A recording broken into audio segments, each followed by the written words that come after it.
Kamusta na po tayo? Ang bilis po ng panahon, ano po? Kailan lamang po ay ating kuninta ang araw ng mga puso, araw ng pagmamahalan. Minsan po yan dumadating sa loob ng isang taon.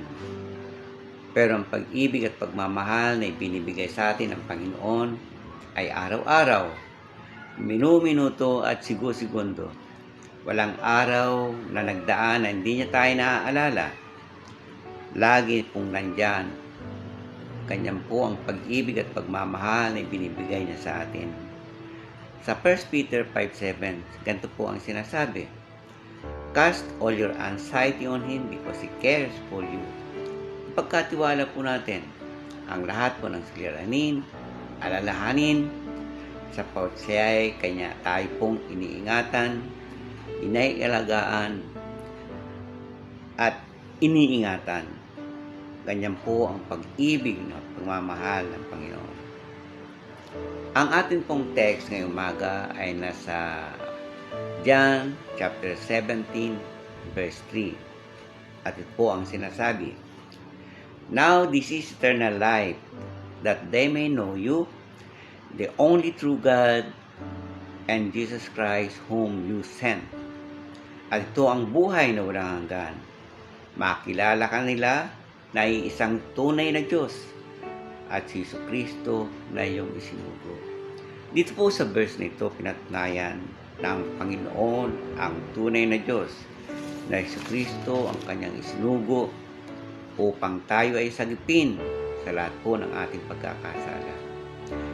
Sa John 3:16, ganito po ang sinasabi, "For God so loved the world that He gave His one and only Son, that whoever believes in Him shall not perish but have everlasting life."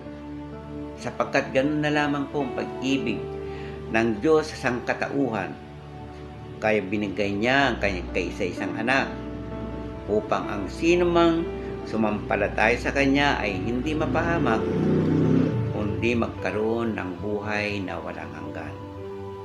Kaya po para makamtan po natin ang ating buhay na walang hanggan, kailangan po nating tanggapin ang ating Panginoong Hesus sa ating buhay bilang ating tagapagligtas. Sa John 14:6, ganito po ang sinasabi, Jesus answered, "I am the way, the truth, and the life. No one comes to my Father except through me."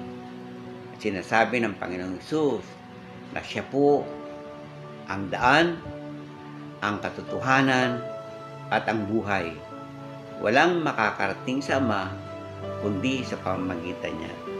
Kaya mga kapatid, ang tanging daan lamang po para magkaroon tayo ng buhay na walang hanggan ay ang pagtanggap sa ating Panginoong Hesus bilang tagapagligtas.